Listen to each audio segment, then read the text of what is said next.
The other thing that he does in here in in his writings in his last 30 years that I think is so remarkable is that he describes beautifully and poignantly and very unsettlingly, I would say, what happens as one emerges uh, out of this dark night into whatever this final stage of self-realization is is fancied to be.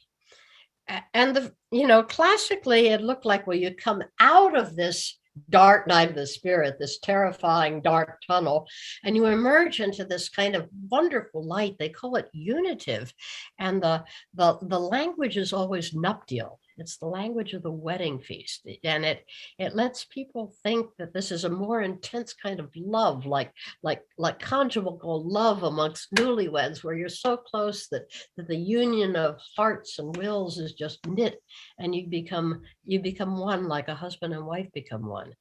That's how we like to picture it. And in point of fact, Thomas is one of the few who walks through it and says, hey, whatever it is, it ain't like that.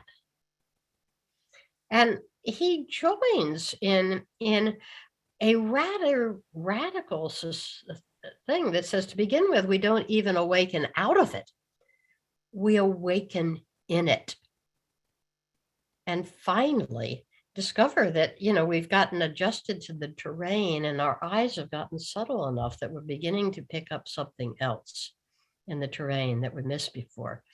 My own teacher, Brother Raphael, used to say about that, you have to endure the tedium until something emerges in it.